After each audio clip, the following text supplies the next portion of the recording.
안녕하세요. 저는 서울에 사는 40대 주부입니다. 결혼한 지는 15년이 넘어가고 있네요. 올해 중학교에 들어가는 딸 하나와 초등학생 아들 하나가 있습니다. 그리고 원래는 남편도 있었고요. 이렇게 이야기하는 걸 보면 아시겠지만, 네, 저는 지금 남편과 함께 살고 있지는 않습니다. 남편과는 이혼했어요. 귀책 사유는 당연히 남편에게 다 있는 이혼이었고요. 지금은 남편에게서 벗어나 저희 세 식구가 나름대로 잘 지내고는 있지만 그 전까지만 하더라도 엄청나게 많은 일들이 있었습니다. 오늘 사연으로 그 이야기를 한번 해볼까 해요. 얼마 전까지만 하더라도 이런 이야기를 하다가 조금 힘이 들었는데 이제는 시간이 조금 지나서 그런지 할 수 있겠더라고요. 그리고 이것에 털어놓고 조금이라도 더 시원해지고 싶어서 이렇게 사연을 쓰게 되었어요. 간단하게 요약하자면 제 남편은 쓰레기입니다. 그것도 재활용도 안 되는 쓰레기요. 물론 처음에는 몰랐어요. 그런 인간인 줄 알았으면 결혼하지 않았을 겁니다. 물론 지금 제 자식들을 만난 걸 후회하지는 않지만요. 남편의 첫인상은 좋은 편이 아니었거든요. 어디서 굴러먹다 온 사람인지는 모르겠고 비전도 없어 보이고 그리고 별로 믿음직스럽지도 않은 그런 사람 말이죠. 이렇게 이야기하면 그런 사람인데 왜 결혼했냐고 하실 텐데 한 가지 다른 사람과 확실하게 다른 점이 있었습니다. 그건 바로 저를 너무 사랑해준다는 거였어요. 저는 어렸을 때 아버지가 집을 나가신 이후로 엄마가 저를 혼자 키웠거든요. 늘 아버지에 대한 사랑을 그리워했습니다.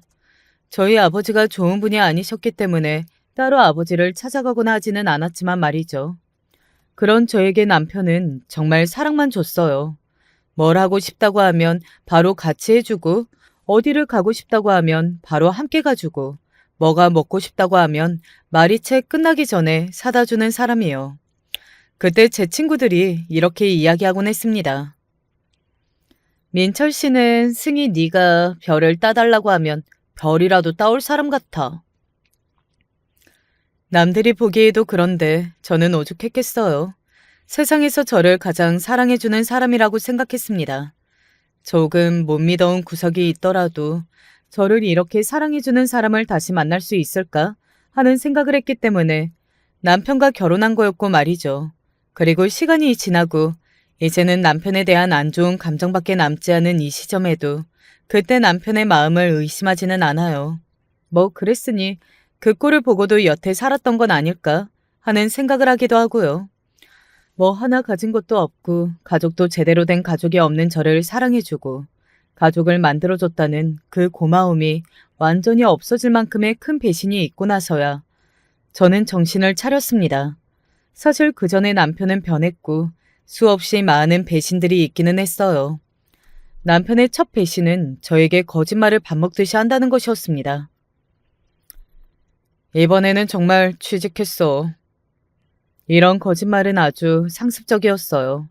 저나 남편이나 집안 사정이 그리 좋지 못한 탓에 둘 다 돈을 벌어야 했거든요. 하지만 남편은 늘 그렇듯한 말로 돈을 벌어올 것처럼 이야기하고서는 그게 이루어진 적이 단 한 번도 없었습니다. 그래서 제가 언제나 일을 2개, 3개씩은 해야만 했어요. 안 해본 일이 없는 것 같아요. 사무실에서 격리를 보기도 하고 식당에서 일을 해보기도 하고 택배 일을 하기도 했습니다. 그것들을 한 번에 다 했던 적도 있었고 말이죠. 남편은 일도 하지 않으면서 꼬박꼬박 용돈은 받아갔어요. 이게 다 투자야. 사람 만나서 내가 이야기하고 그래야 일자리가 들어오지. 그것도 다 거짓말이었지만 말이죠. 제가 벌어다 준 돈으로 이 여자 저 여자 만나고 다니는 줄도 모르고 저는 밤낮 없이 뼈가 빠지게 일만 했네요. 지금 생각해도 제 자신이 바보 같다는 생각이 들어요. 왜 그걸 몰랐을까 하고 말입니다. 뭐 바쁘기도 했지만 굳이 알고 싶지 않다는 생각을 한 게 아닐까 싶기도 해요. 앞서 이야기했다시피 저는 정상적인 가정에서 자라지 않았고 그래서 저희 자식들은 그런 평범하고 정상적인 가정에서 자라게 하고 싶다는 생각이 강했거든요. 그러려면 엄마 아빠 모두가 있는 집이어야만 했고 말이죠. 참 미련했네요. 아빠가 있다고 정상적인 가정은 아닌데 말입니다. 저 몰래 통장에 돈을 빼다 쓰거나 일을 한다고 하고서는 거짓말을 한 것, 돈을 얼마 주면 좋은 자리에 취직을 시켜준다고 해서 목돈을 가져간 일도 있었는데 나중에는 그게 사기였다며 제 앞에서 펑펑 울었던 적도 있었거든요. 그래서 저는 남편을 달래며 돈은 또 벌면 된다고 위로했었는데 그것도 본인이 어디다 가져다 쓰고 저에게 거짓말을 했던 거였더라고요. 뭐 다 나중에 알게 된 사실입니다. 그런 수많은 거짓말과 배신이 있었지만 그럼에도 불구하고 제가 남편을 놓지 못한 이유는 저희 가족을 지키기 위해서와 그래도 저를 여전히 사랑한다고 믿었기 때문이었습니다. 지금에 와서 돌이켜 생각해보면 남편의 첫 바람을 알게 되었을 때 그 모든 것들을 놓고 이제 이 사람은 과거의 그 사람이 아니라는 것을 인정했었어야만 했던 것 같아요. 남편의 첫 번째 외도를 알게 된 건 정말 우연이었습니다. 민지 아빠, 오늘 근사하게 차려입었던데? 근사하게요? 어떻게요? 그냥 정장 딱 입고 멋지게 가던데. 기분 좋아 보이더라. 인사도 웃으면서 받고.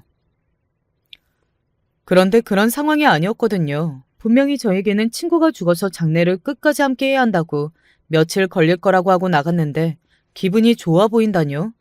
제 앞에서는 울었으면서요. 그래서 의심했고 그게 바람이라는 걸 알게 되었습니다.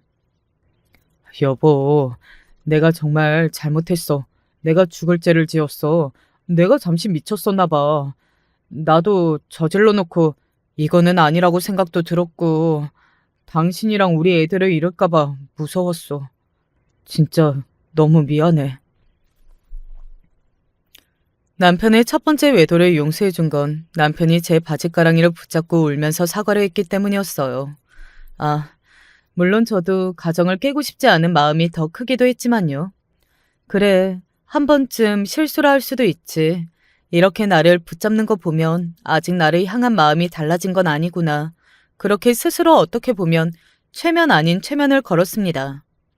그런데 다들 아시잖아요. 한 번 그러는 사람이 원래 두 번, 세 번 그러는 거라고요. 절대 한 번으로 그치는 경우는 없다고요. 내가 모를 뿐이었죠. 제가 두 번째 바람을 알게 되고 그걸로 저희 집이 완전 풍비박산이 났지만 아마 그 사이에 다른 여자들이 더 있을 거라고 생각합니다. 그 사람은 그런 인간이니까요. 첫 번째 외도를 저에게 들키고 난 뒤 한동안은 남편이 참 잘했습니다. 저에게도 잘하고 아이들에게도 잘했어요. 그리고 가장 달라진 점은 이거였습니다. 나 취직했어. 남편이 취직한 겁니다. 친구의 소개로 한 공장의 관리자로 취직을 한 거였어요. 작은 공장이었지만 그래도 꾸준히 돌아가는 공장이고 다른 직원들이 일이 능숙해서 자신은 별로 할 일이 없을 것 같다고 너무 운이 좋다고 웃으며 이야기했던 게 기억이 나네요. 저도 정말 기뻤습니다. 우리 가족에게 제 이막이 열린 것 같고 말이죠.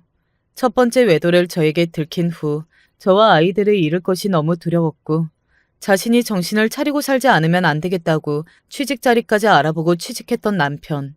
이게 얼마나 갔을 것 같으세요? 저는 물론 남편을 겪어봤기 때문에 그게 길지 않을 수도 있다고 생각은 했지만 고작 6개월이었습니다. 6개월이요. 나 회사 그만뒀어. 왜? 너무 편하고 좋다며. 당신 일하는 것 대비 월급도 잘 나오고. 돈이 중요한 게 아니잖아. 아니, 무슨 이유인데. 이유나 좀 들어보자. 왜 그만둔 건데? 6개월간 꼬박꼬박 월급을 받아오는 남편을 보면서 정말 행복했거든요. 이게 진짜 제대로 된 가정이지 하는 생각도 들었지만 제가 워낙 힘들게 돈을 벌어왔던지라 이제는 조금 편해지지 않을까 하는 기대도 있었고요. 그게 한순간에 다 날아갔으니 제가 얼마나 허탈했을지는 들으시는 분들도 아실 수 있을 걸로 생각합니다. 남편의 대답에 얼이 빠졌던 기억이 있네요. 공장장 그 새끼가 나한테 소리를 지르잖아. 소리를 질러서 그만뒀다고? 아니, 점심시간에 10분 정도 늦었다고 냅다 소리를 지르는데 그런 사람이랑 나는 일 못해. 밥 먹는 걸로 지랄을 해? 왜? 알고 봤더니 남편은 매일 10분에서 20분 정도 늦는 거였더라고요.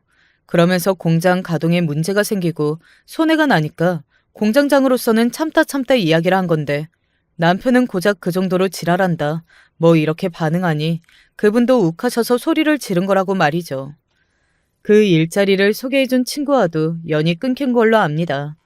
제가 다 그분에게 죄송했던 기억이 있네요. 친구라고 소개해준 걸 텐데 그런 꼴을 당한 거니 말이죠. 대충 남편이 어떤 인간인지는 아실 수 있으시겠죠. 책임감도 없고 철도 없고 생각도 없는 그런 사람이요. 왜 그런 말들을 하고는 하잖아요. 여자는 자신을 좋아해주는 남자와 결혼해야 한다는 말 말입니다. 그건 적어도 기본적인 책임감이나 생각이 있는 사람을 두고 하는 말이라는 걸 정말 명심해야 할 것 같아요. 그리고 그 이후로 남편이 제대로 된 직장에 취직한 적은 없습니다. 매번 어디 아르바이트식의 일을 하다가 그만두고 어딘가 계약직으로 들어갔다가 일을 못해서 계약 기간이 채 끝나기 전에 잘리고 그런 일의 반복이었어요. 사기꾼처럼 말은 어찌나 번지르르하게 잘하는지 매번 이유를 찰떡같이 만들어냈습니다. 일을 그만둔 이유나 자기가 그 일을 할 수 없는 이유, 그리고 뭐 앞으로는 이렇게 하겠다는 말까지 말이죠. 모두 다 거짓말이었고 지켜지지 않은 약속들 뿐이었지만요. 남편의 두 번째 외도를 알게 되기까지 저는 그렇게 또 매번 속아가며 지냈습니다. 두 번째 외도를 알게 된 건 제가 먼저 이상하다고 느꼈기 때문이었어요. 그때는 첫 번째 외도 이후 세월이 꽤 흐른 상태이기도 했고 남편도 더 이상 저에게 변명 같은 걸 하지 않을 때였거든요. 전화를 왜 여기서 안 받아? 내가 어디서 전화 받는 것까지 네 눈치를 봐야 하니? 그니까 제가 질문을 하면 이런 식으로 나오던 시기였습니다. 그전에는 그래도 번지르르하게 거짓말이라도 했는데 그런 노력조차 하지 않은 거요. 무슨 말인지 다들 아시겠죠? 사실 당시에 저는 남편의 외도를 어느 정도는 짐작하고는 있었지만 그때 제 마음이 굉장히 많이 힘들 때였거든요. 엄마가 아프셨습니다. 암이라는 이야기에 하늘이 무너져 내리는 것 같았는데 시한부시라는 말까지 들은 뒤로는 일상생활이 힘들 정도였어요. 저희 엄마는 아직 일흔이 되지 않으셨거든요. 그런데 벌써 엄마를 보내야 할지도 모른다는 생각에 정말 많이 힘들 때였습니다. 나 요즘 힘들잖아. 당신이라도 내가 신경 안 쓰게 잘하면 안 돼? 이럴 때만이라도? 그냥 네가 나를 신경 안 쓰면 될 일 아니야? 나 신경 쓰지 마. 그렇게 퉁명스럽게 이야기하던 남편에게 정말 많이 섭섭했던 기억이 있네요. 왜? 사람은 기쁠 때보다 슬플 때나 안 좋을 때 옆에서 함께 해주는 사람이 정말 진짜인 거잖아요. 어떻게 보면 남편은 처음부터 끝까지 그런 의미에서는 정말로 제 편이 아니었던 것 같기는 하네요. 본인이 좋을 때만 잘해준 거니까요. 어지간하면 모른 척 했을 겁니다. 하지만 정도가 점점 더 심해졌어요. 나 이번 주 주말에 안 들어가. 이제는 거짓말을 할 생각도 없어? 그런 노력도 안 하니? 그러게 내가 그냥 갈라서 자고 했잖아. 남편은 배째라는 식이었어요. 어차피 자신은 가진 것도 없어서 이혼하면 손해될 건 없다면서 말이죠. 남편은 알고 있었습니다. 제가 쉽게 이혼을 이야기하지 않을 거라는 사실을 말이죠. 제가 가정을 어떻게 생각하는지 그 누구보다 가장 잘 알고 있는 사람이었으니까요. 그런 면에서 정말 못된 사람인 것 같네요. 남편이 제가 이혼을 요구하지 못할 거라는 걸 확신하고 있다는 것도 상간녀와의 대화한 내용을 보면서 알게 되었습니다. 자기 와이프는 무슨 병신이야? 다 알면서 찍소리도 못하게. 지가 아버지 없이 커서 새끼들을 아버지 없이 키우는 걸 무서워해. 무슨 강박 증상이 있는 사람처럼 절대 나한테 먼저 이혼하자는 말 못할걸? 그 이야기 들으니까 자기 와이프 좀 불쌍한데? 불쌍하기는 뭐가 불쌍해. 그냥 네 말대로 병신이야. 병신. 자기 아내를 두고 상간녀에게 병신이라고 스스럼 없이 이야기하는 사람. 그 지경일 거라고 그래도 생각해보지 않았었는데 그런 인간이었더라고요.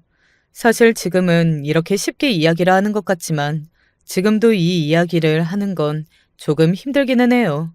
당시에는 정말 많이 힘들었고 말이죠. 하지만 저는 병신이 맞았습니다. 그 대화 내용을 보고도 남편에게 이혼하자는 말을 못했으니까요. 남편도 그런 저를 알아서 그런 대화를 했음에도 대화 내용도 하나도 지우지 않고 심지어 휴대폰을 잠궈놓지도 않은 거겠죠.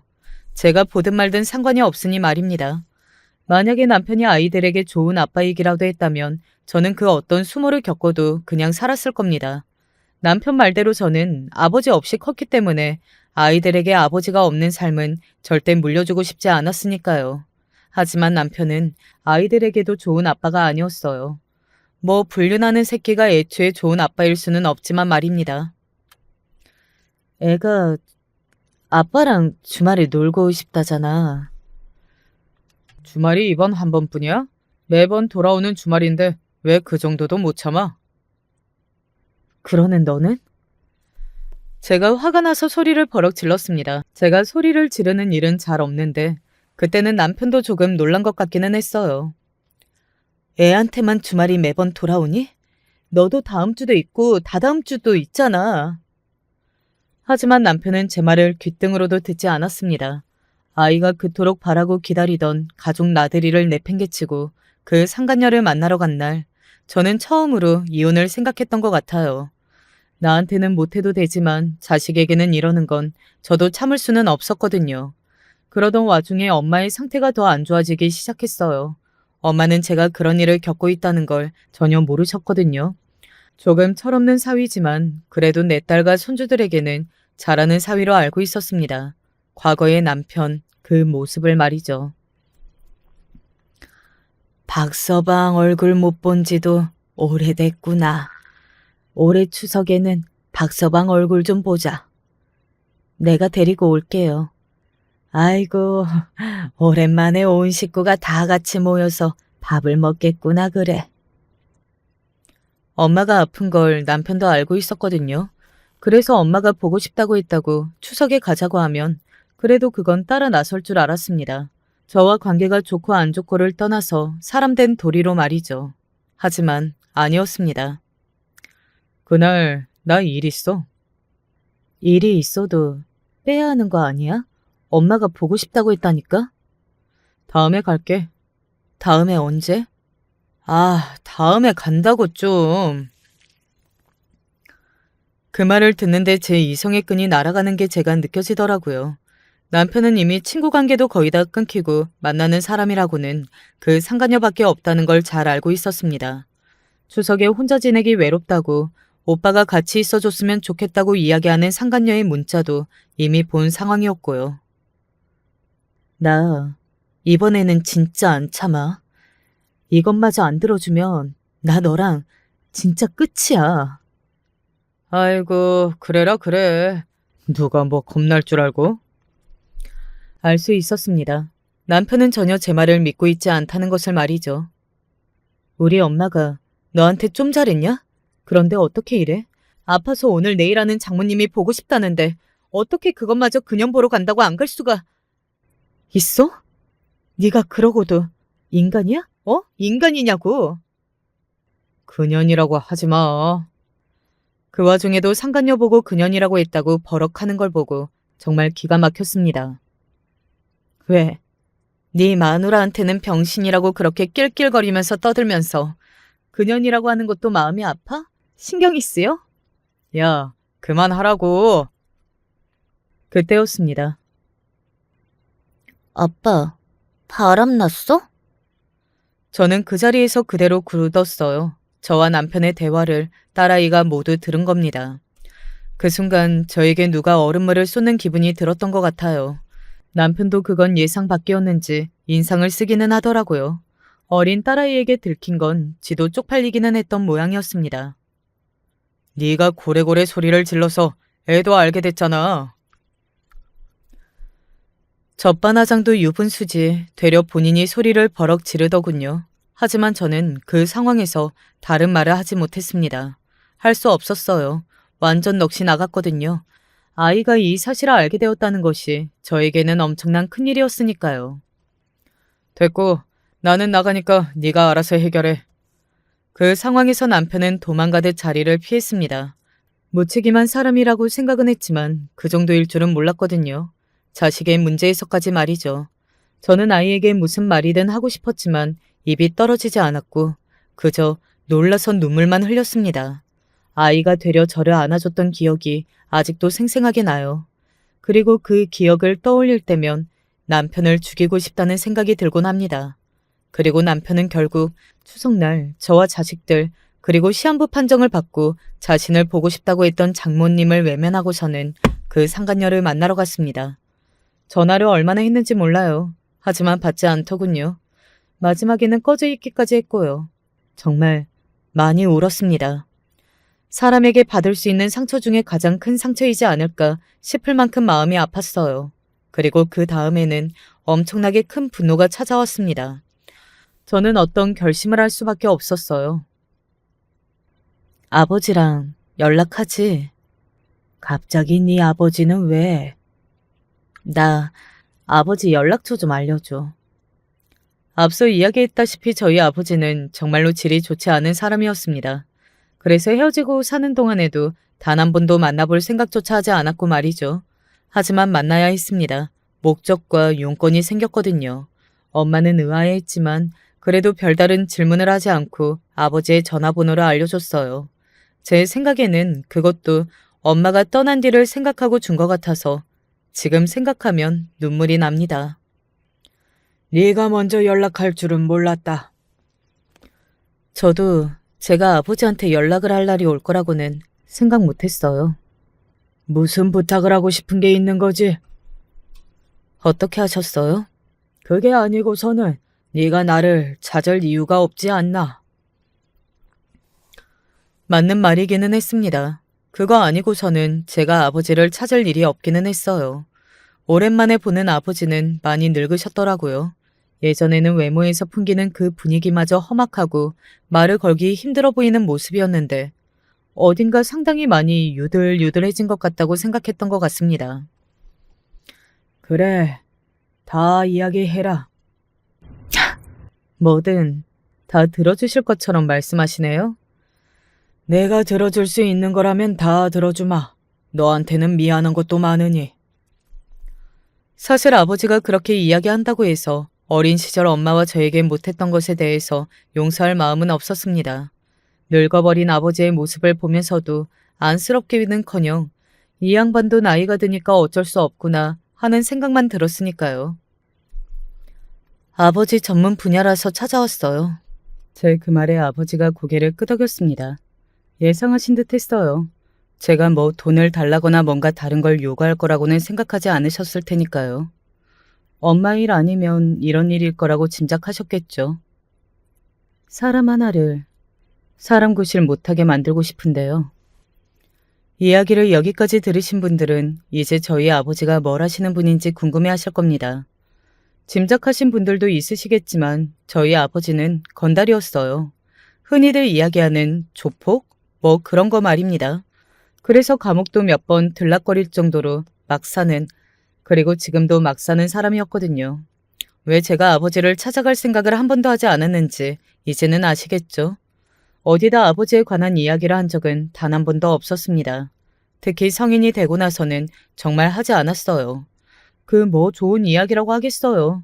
알면 저를 무서워서 피하거나 무시하며 피하거나 둘 중 하나밖에 없었는데요. 그래서 당연히 남편도 몰랐습니다. 돌아가셨다고 했어요. 남편도 그래서 그런 줄 알았고요. 이런 일이 아니었다면 저는 아마 평생 남편에게 아버지에 대해 이야기하지 않았을 겁니다.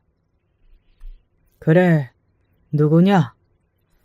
아버지는 덤덤하게 되물으셨고 저는 제가 여태 모아온 남편의 불륜과 저를 모욕했던 대화의 내용들을 내밀었어요. 남편이요. 제가 건넨 자료들을 읽은 아버지의 얼굴이 구겨졌습니다. 사실 저는 아버지가 그렇게 화를 내실 거라고는 생각하지 못했었거든요. 본인도 엄마랑 저한테 엄청 못했으니까요. 그런데 또 사위가 자기 딸내미한테 그러는 건 못 참아주겠나 보더라고요. 인상을 험악하게 찌푸리더니 급기야는 욕을 하면서 죽여버리겠다는 등 그런 소리를 하셨으니까 말이죠. 거기에 대고 하고 싶은 말이 많기는 했지만 굳이 하지는 않았습니다. 그냥 화가 나신 채로 뒀어요. 그리고 그 다음 날부터 아버지의 복수 아닌 복수가 시작되었습니다. 굳이 따지자면 제 복수겠네요. 나중에 들은 이야기로 남편이 아버지에게 어떻게 당했는지를 지금부터 이야기해드릴게요. 우선 아버지는 남편과 그 상간녀를 미행하는 사람을 하나 붙였습니다. 그래서 그들의 일거수일투족을 감시하고 사진으로 남겼어요. 당시에는 제가 남편과 이혼 소송을 하기 전이었기 때문에 아마 증거 자료를 남기기 위한 미행이지 않았나 싶어요. 그리고 어느 정도 자료가 모아졌다고 생각이 드셨을 때 저에게 그 자료들을 주시며 변호사 한 명을 소개해 주시더군요. 내가 아는 변호사 중에 일 제일 잘하는 놈이야. 내가 특별히 부탁 잘해놨으니까 아주 잘해줄 거다. 아는 변호사가 몇 명씩이나 되냐고 묻고 싶었지만 그다지 좋은 대화가 될 것 같지는 않아서 그 말을 삼켰었던 기억이 나네요. 변호사를 선임하는 비용이나 다른 것들은 아버지가 다 해결해 주셔서 저는 비교적 편안하게 소송을 진행하게 되었던 것 같아요. 그리고 남편은 게임을 정말 많이 했거든요. 상간녀를 만나러 나가지 않는 날이면 하루 종일 방에 들어가서 나오지 않았으니까요. 그 컴퓨터도 예전에 자기가 그걸로 일할 수 있는 게 생겼다고 저에게 거짓말을 해서 받아간 돈으로 산 좋은 컴퓨터였습니다. 저는 게임에 대해서 잘 모르니까 뭘 어떻게 할 건지는 몰라도 그 안에서 남편이 사기를 당했고 그 사기를 친주제의 아버지의 아랫사람이었다고 들었습니다. 화가 잔뜩 난 남편이 그 아버지 밑에 있는 남자와 밖에서 만나기를 요구했고 만나고서는 엄청나게 많이 두들겨 맞았다고요. 병원에 입원을 할 만큼 말이죠. 내가 합의해 줄 것 같아? 너는 이제 깜빵 들어가는 거야. 이 양아치 새끼야. 남편이 병원에 들어누워서 합의를 안 해주겠다고 난리를 쳤었지만 얼마 지나지 않아서 바로 합의를 해줄 수밖에 없었습니다. 조직의 다른 사람들이 우르르 병원을 찾아가서 그 앞에 서 있었다고 하더군요. 남편이 벌벌 떨면서 합의서에 사인을 했다는 말을 들었던 것 같아요. 물론 거기서 끝나지는 않았습니다. 어느 날 모르는 번호로 전화가 왔어요. 제발 부탁인데 저 용서해 주시면 안 될까요? 누구신데요? 거기 남편이랑 만나던 여자요. 거의 울면서 전화를 한 여자는 남편과 만나던 상간녀였습니다. 제발 만나달라고 사정사정을 하더군요. 솔직히 만나고 싶지 않았거든요. 그 얼굴을 보면 남편이 저에게 했던 말이나 행동들이 다시 떠오를 거고 그 두 사람이 저를 두고 낄낄거렸던 걸 다시 되새길 테니까요. 그래서 만나고 싶지 않았지만 무슨 이야기를 할지 궁금하기는 했습니다. 그래서 그 자리에 나갔어요. 나와주셔서 감사합니다. 그렇게 말하는 그 상간녀는 살이 빠진 건지 원래 마른 건지 완전히 기운이 다 빠진 채로 얼굴 상태도 굉장히 좋지 않아 보였어요. 어딘가 아픈 사람같이 보이기도 했고 무언가에 굉장히 시달리는 사람 같아 보이기도 했습니다. 계속 주위를 두리번거리며 겁을 먹은 듯 행동했고 말이죠. 아버님한테 제발 용서해달라고 제가 죽을 죄를 지었다고 다시는 이런 일 없게 할 테니 제발 그만하시라고 말 좀 전해주시면 안 될까요? 하라는 건 다 할게요. 그 인간이랑은 진작에 헤어졌어요. 제발요. 그러면서 본인이 무슨 일을 당했는지 이야기하더군요. 처음에는 회사로 알 수 없는 전화가 자꾸 와서는 그곳에서 일하는 어떤 사원이 불륜이라는 말을 했다고 합니다. 그게 반복되니 사람들이 자신을 이상한 눈으로 쳐다봤고요. 걸려온 번호를 힘들게 알아내서 만나자고 했더니 어떤 덩치 큰 남자가 나왔다더군요. 저는 거짓말한 게 없는데요. 아니, 누구신데 제 이야기를 그렇게 막 하고 다니시냐고요. 그 여자 동생이에요? 동생이면 뭐 어쩔 건데 네가?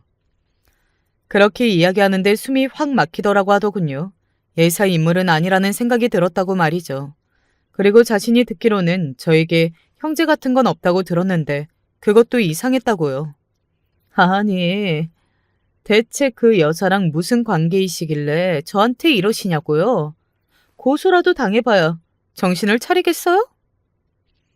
고소? 그래, 해봐. 고소라는 말에 겁을 먹기는커녕 비웃으면서 하라고 변호사까지 추천해 주더랍니다. 그렇게 나오니 오히려 상간녀는 굉장히 당황한 거고요. 고소가 안 무서워요? 나 진짜 한다면 해요. 하시라니까요. 내가 뭐 그런 걸로 벌금을 한두 번 내본 것도 아니고. 나는 깜빵도 이미 여러 번 갔다 온 사람인데 그런 협박이 무섭겠어요? 네? 그 말에 겁을 너무 먹어서 더 이상 다른 말을 하지도 못하고 그 자리를 떴다고 말이죠. 그리고 집에 와서 생각한 끝에 자기도 심부름센터에 그 사람이 누군지 의뢰했다고 합니다. 그래서 알게 됐어요. 그쪽 아버지가 이러고 있는 거. 네, 알아요. 제가 부탁한 일이에요. 제 그 말에 상간녀는 눈을 동그랗게 뜨고서는 저를 바라보더군요. 제가 아버지한테 부탁해서 이런 일이 생긴 거라는 건 전혀 예상하지 못했던 것 같았습니다.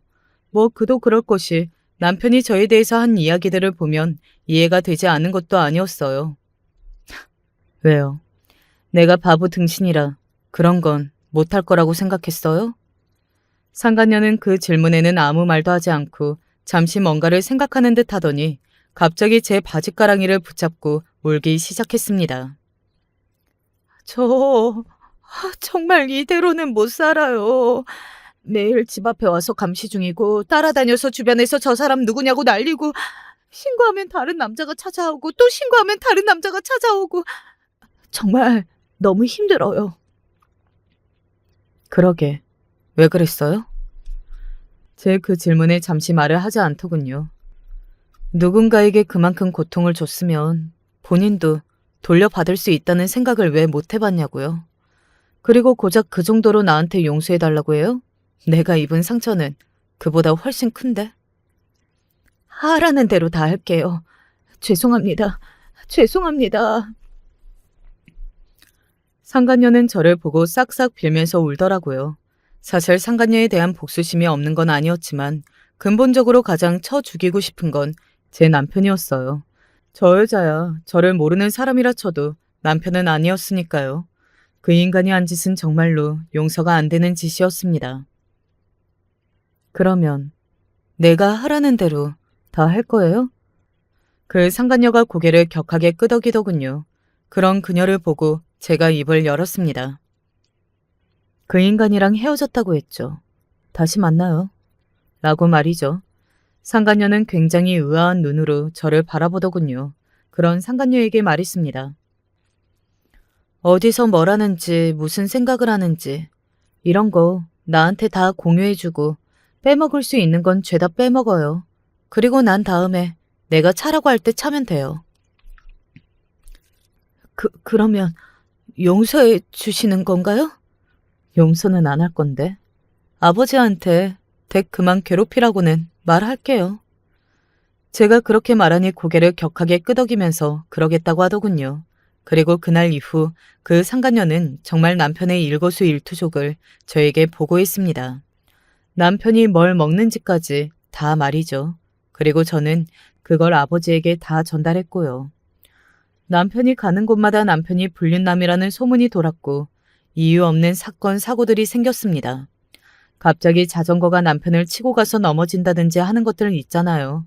크지는 않아도 계속 열이 받고 화가 나는 그런 것들 말이죠. 자기 사주에 올해 뭐가 있나 보다 하고 사주 보러 가자던데요? 그 말을 전했더니 아버지가 어디를 데리고 가라고 주소를 하나 주셨어요. 그리고 저는 그 주소를 상간녀에게 전달했습니다. 그리고 며칠 뒤 상간녀에게서 연락이 왔어요. 그 인간 완전 눈이 돌아서 구시고 부적이고 다 쓴다고 난리 났거든요. 다 알아맞혔다고. 자기 올해 재수 더럽게 없는 것도 다 한다고요. 당연하죠. 저희 아버지가 미리 섭외해둔 점쟁이였을 테니까요. 남편은 신기했을 겁니다. 이런 것까지 다 맞춘다고 하면서 말이죠. 그 사람은 늘 느끼는 거지만 멍청한 사람이었거든요. 제가 그것도 참아주면서 살았던 거죠. 결국 남편은 거액을 주고 어디서 빌리기까지 해서 구슬하고 부적을 썼다고 했습니다. 아무 의미 없고 효과도 없을 것들이었는데 말이죠. 그 구슬하고 며칠 지나지 않아 남편은 또다시 사고를 당했고 눈이 시뻘개져서는 점쟁이를 찾아갔지만 이미 그 점쟁이는 그곳에 없었습니다. 본인이 사기를 당한 거라는 걸 알게 되고는 길길이 날뛰며 상간녀에게 돈을 빌려달라고 했다더군요. 지금 헤어지자고 하세요. 이 사람 돈 안 해주면 저도 괴롭힐 것 같은데 그냥 이렇게 헤어지라고요? 그건 그쪽이 알아서 할 일이죠. 내가 도와줄 일이 아니지 않을까요? 그 상간녀는 남편이 자신에게도 해코지 할 것 같다며 저에게 도움을 청했습니다. 정말로 뻔뻔하다고 생각했던 것 같아요. 그러고 연락이 없었기 때문에 뭐 알아서 잘 헤어졌겠거니 하는 생각을 했었습니다. 하지만 아니었더라고요. 야, 이 미친년아. 당장 나와. 남편이 제가 살고 있는 곳으로 찾아왔습니다.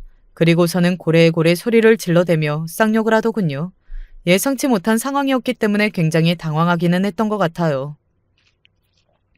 이년아, 너 진짜 죽고 싶어서 환장을 했지? 내가 오늘 이야기 다 듣고 왔어. 내가 뭘 잘못했는데? 뭘 잘못해? 이게 진짜... 남편은 그렇게 이야기하며 팔을 번쩍 들었고 저는 눈을 질끈 감았습니다. 아마 그 팔로 저를 내려치려 했던 거겠죠. 하지만 얼마간의 시간이 지나서도 아무렇지 않았어요. 그래서 눈을 살짝 떴습니다. 야, 너 뭐야?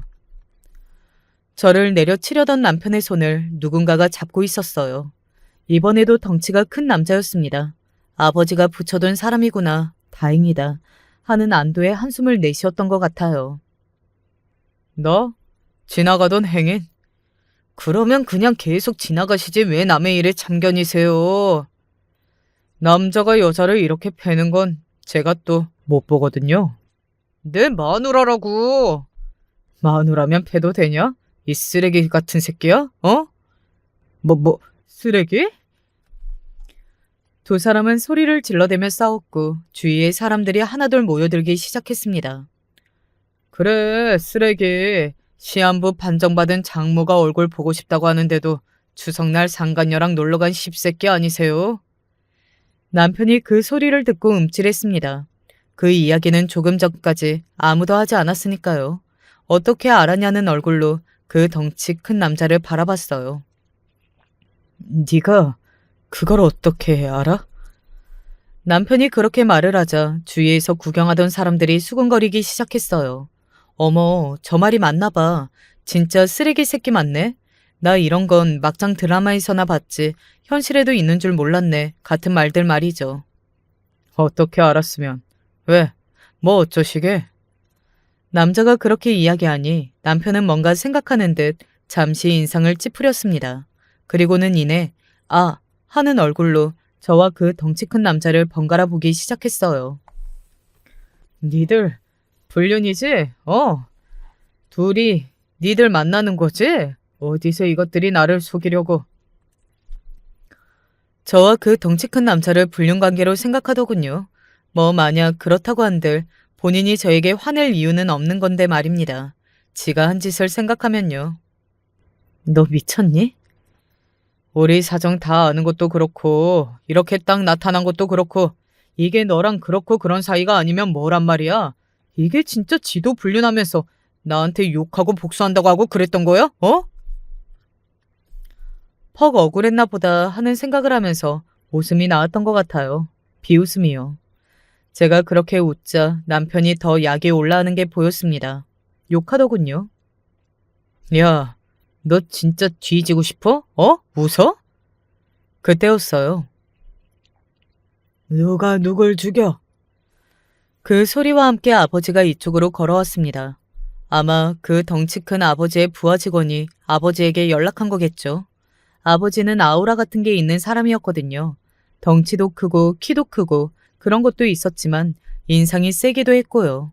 그리고 하는 일이 하는 일이다 보니 그동안 그런 기운 같은 게 쌓인 것도 있었을 겁니다. 한눈에 봐도 예사롭지 않는 사람이라는 걸 알 수 있는 분위기가 딱 있었어요. 형님, 오셨습니까? 덩치 큰 남자가 아버지에게 고개를 숙이며 인사를 했습니다. 그리고 그 모습을 본 남편의 눈은 더 휘둥그레졌어요. 이게 다 무슨 상황인가 싶기는 했겠죠. 알고 있는 저도 눈앞에 펼쳐진 그 상황이 진짜인가 했으니까요. 댁은 누구신데요? 남편이 아버지의 그 위압감에 눌려 말을 더듬거리며 물었습니다. 아버지는 그런 남편을 가만히 보다가 낮은 목소리로 말했어요. 예, 아버지 되네만. 이라고 말이죠. 그 말을 들은 남편의 입이 떡 하고 벌어졌습니다. 아마 놀라기는 굉장히 많이 놀랐을 거예요. 제가 아버지는 돌아가셨다고 한 뒤에 단 한 번도 아버지에 대해 이야기하지 않았고 그건 엄마도 마찬가지였으니까요. 집안에 아버지의 흔적이 지나치게 없는 걸 언젠가 한번 궁금해했던 적이 있지만 말입니다. 아버지라니, 아버지는 돌아가셨다며? 남편이 그렇게 이야기하자 아버지는 잠시 저를 보더군요. 뭐 실망한 얼굴이나 슬퍼하는 얼굴은 아니기는 했어요. 아, 그렇게 이야기를 했구나 하는 얼굴이었지 말입니다. 뭐 양심이 있는 인간이라면 제가 어떻게 이야기를 했건 받아들여야 하긴 했습니다. 내가 젊어서 아내와 딸아이한테 잘못한 게 워낙 많기도 하고 하는 일을 하는 일이다 보니 딸애가 그렇게 이야기하고 다닌 것도 이해는 가는군. 아버지의 말을 듣고 남편이 저를 빤히 쳐다봤습니다. 저는 그런 남편을 뭘 보냐는 얼굴로 바라봤고요. 제 반응으로 아버지가 하는 말이 다 맞는 것을 남편은 눈치챈 것 같았어요. 그리고는 조심스럽게 아버지에게 물었습니다. 하시는 일이 뭔데요? 라고 말이죠. 하지만 굳이 듣지 않아도 알 수 있었을 겁니다. 그 덩치 큰 남자가 아버지를 형님이라고 부르며 고개를 숙이는 것과 자신이 하는 일이 좋은 일이 아니라는 듯 이야기했던 아버지의 말, 그리고 그 무엇보다 풍기는 분위기가 모든 것을 설명해주고 있었거든요. 그냥 이것저것 많이 하지. 술 장사도 하고 돈놀이도 좀 하고 그리고 가끔 마음에 안 들거나 잘못한 게 있는 사람들 손봐주러 다니기도 하고. 건달이라는 이야기를 참 우아하게 돌려서 하는구나 하는 생각에 순간적으로 웃음이 나올 뻔했던 것 같아요. 술 장사, 돈놀이요? 남편이 뭔가를 알아차린 듯 말을 더듬었습니다. 그러고는 저를 빤히 바라봤어요. 지금 그 상태에서는 그 어디에도 도움을 요청할 곳이 없으니 그나마 찔러도 피라도 나올 것 같은 저를 바라본 거겠죠. 저는 그래줄 용의가 전혀 없었지만 말이죠. 내가 아버지한테 부탁했어. 제 그 말에 남편이 가만히 저를 바라보더군요. 저는 그런 남편의 눈을 똑바로 보고 또박또박 이야기를 했습니다. 당신 가만두지 말라는 부탁. 그간 너한테 일어났던 모든 일은 다 내 부탁 때문에 생긴 일이야. 그리고 앞으로도 그런 일들은 일어날 거고 나는 너를 용서할 생각이 없으니까. 남편의 얼굴이 사색이 되더군요. 그리고 뭔가를 계속해서 저에게 말하고 싶어 하는 것 같았지만 아버지가 떡하고 버티고 있는 상황에서는 쉽지 않은 듯 눈치만 보며 입만 달싹거렸습니다. 저는 그런 남편을 보다 돌아섰어요. 그 자리에 더 이상 있고 싶지 않았거든요. 알아서 하세요. 그냥 저는 이 사람이 불행해지는 거랑 더 이상 제 눈앞에만 안 보이면 되니까. 그렇게 말하고 돌아섰습니다. 남편이 저를 부르며 다가오는 듯 했지만 곧 그 덩치 큰 남자의 손에 붙잡힌 것 같았어요. 그리고 조용해졌습니다. 그 이후로는 한동안 남편의 소식을 들은 적은 없었어요. 죽었나? 하는 생각을 하기도 했지만 아버지가 그렇게까지는 하지 않았을 거라는 생각이 들었습니다.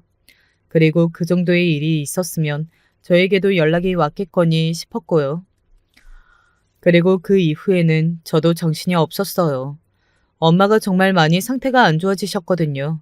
남편과 제 이야기는 직접적으로 이야기를 해드리지는 않았지만 그래도 엄마는 분위기로 다 아는 것 같았습니다. 저와 남편이 헤어졌다는 사실을 말이죠. 마지막 가시는 길에 불효 아닌 불효를 하는 것 같아서 저도 마음이 너무 무거웠어요. 그럴수록 남편이 미워졌고요. 그날도 얼마나 울었는지 몰라요. 병원에서 의사 선생님에게 이제 정말로 마음의 준비를 해야 할지도 모른다는 이야기를 전해 들은 다음이었거든요. 저는 아직 엄마를 보낼 준비가 되지 않았는데 말입니다. 이야기 들었다. 의자에 앉아서 울고 있는데 아버지가 다가와서는 말을 걸었어요. 네 엄마가 나한테 부탁하더구나. 혹시 살면서 부모로서 해줘야 할 일이 생길지도 모르니까 너를 잘 부탁한다고. 저는 저 알아서 잘해요. 그니까 그러실 거 없어요. 아버지 도움은 그거 하나만으로 족하니까. 남편이 이야기를 하는 거였어요. 가만히 듣던 아버지는 고개를 끄덕이더군요. 저는 그간 궁금했던 걸 물었습니다. 그 사람은 어떻게 됐어요? 라는 질문 말이죠. 아버지는 잠시 생각하는 듯 하더니 말을 하더군요. 그냥 앞으로는 더 이상 너를 귀찮게 할 일이 없을 거다. 이혼도 다 네가 원하는 대로 합의해 줄 거고. 다행히 죽지는 않은 것 같아서 고개를 끄덕였습니다. 그 당시에는 그걸로 됐다, 뭐 알아서 잘하셨겠지 싶었는데 나중에 알고 봤더니 정말로 겁을 많이 준 것 같더라고요. 남편이 아예 서울을 떠났다는 말을 들을 수 있었습니다. 집이나 다른 재산들은 다 제 앞으로 넘긴 뒤 이혼 서류에 사인을 해서 두고 말이죠. 저와 남편은 그렇게 헤어졌어요. 그리고 지금도 남편의 그 이후 소식을 들은 적은 없습니다. 뭐 어딘가에서 또 찌질하게 살고 있겠죠. 그 남자가 달라질 거라고는 생각하지 않거든요. 엄마는 그로부터 며칠 뒤에 돌아가셨습니다. 정말 많이 힘들었어요. 엄마를 잃는다는 고통이 이 정도의 고통이구나 하는 걸 알게 되었던 것 같아요. 제 아이들이 아니었다면 저는 아마 생을 포기했을지도 모릅니다. 그 정도의 고통이었어요. 엄마의 장례는 아버지의 밑에 있는 사람들이 다 알아서 했습니다. 저는 정신이 하나도 없었기 때문에 뭐가 어떻게 되는지도 몰랐는데 나중에 보니 알아서 깔끔하게 잘했더라고요. 그리고 얼마 뒤 부의금을 보내겠다며 제 계좌를 물어보더군요. 아버지가요. 그래서 알려줬습니다. 20억? 그런데 제 계좌로 들어온 금액은 20억이었어요. 너무 놀라서 전화했더니 이렇게 이야기하더군요. 내 부의금까지 포함이다. 내가 그간 네 엄마한테 못한 게 많아서 많이 넣었어. 그러니 거절하지 말고 바꿔라. 깨끗하게 번 돈은 아닐 거고 찝찝한 구석이 아예 없는 건 아니었지만 그냥 받기로 했어요. 엄마의 부의금이라는 말이 뭔가 와닿아서 그랬던 것 같습니다. 그리고 솔직하게는 앞으로 아이들을 혼자 키워야 한다는 게 걱정이 되기는 했었는데 그 걱정을 덜 수 있기도 했고 말이죠. 그 이후로 아버지는 한 번도 연락해 오신 적이 없습니다. 저도 먼저 연락을 한 적이 없고요. 뭐 이렇게 지내겠죠. 나중에 돌아가실 때쯤 한번 연락이 올 테고요. 마지막에는 옆에 있어드릴 생각은 있어요. 언제가 될지는 모르겠지만 말입니다. 너무 길고 많은 이야기를 한 것 같네요. 이렇게 떠들다 보니 속이 시원해지는 것도 있지만 새삼 제가 겪은 일이 정말 그 어느 드라마보다 더 드라마 같은 일이라는 생각이 듭니다. 그래서 그런지 제가 겪은 일인데도 가끔 정말 있었던 일인가 싶을 때도 있고 말이죠. 언젠가 이 일을 떠올려도 전혀 아무렇지 않게 되는 날이 오겠죠. 시간이 약이라는 말은 망고에 진리니까 말입니다. 저는 이제 그만 사연을 줄이겠습니다. 들으시는 분들이 어떻게 들으셨을지 모르겠네요. 마지막까지 제 이야기에 함께 해주셔서 감사합니다. 늘 건강하시고 행복하세요. 안녕하세요. 저는 꽤 굴곡진 인생을 살아왔고 아직도 그 고개들을 생각하면 아찔합니다. 하지만 그런 와중에 솟아날 구멍이 있어서 나름 잘 딛고 왔는데 저를 비롯해서 인생사라는 건 왜 이리 구슬픈 걸까요? 늘상 혼자 생각만 하다가 새삼 이런 곳에 사연을 보내봅니다. 저와 동생은 부모님이 안 계시고 그분들이 어떤 분인지도 모르는 인생을 살아왔습니다. 한 번쯤은 나를 낳아준 부모가 누구인지 궁금하기도 했고 나중에 제가 가정을 이룰 때 그 부분이 특히 가슴 아리게 느껴졌는데요. 이미 태어난 순간부터 버려졌고 고아원에서 지금은 이름도 기억 안 나는 몇 선생님들의 손을 거쳐 자라나게 되었어요. 아마 멀쩡한 가정에서 자라오신 분들은 잘 이해가 안 되시겠지만 당시 고아원에서 어린 아이들이 보내는 일상은 생각보다 참으로 비참했습니다. 매번 음식이 모자랐고 옷도 물려받고 비어있는 시간 동안 원장이 주는 부업들을 하며 매우 고달프고 배고프게 보냈어요. 예쁘장하고 말끔하게 생긴 아이들만 편애하고 행색이 초라했던 저와 동생을 매번 차별하기 일쑤였던 고아원의 생활이 너무 싫었고 결국 거리를 배회하게 되었는데요.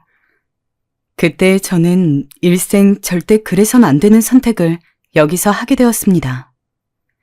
사람은 자기가 한 선택에 책임을 져야 한다는데 당시 제가 너무 어리기도 했지만 2번 다시는 겪고 싶지 않은 끔찍한 경험이었는데요.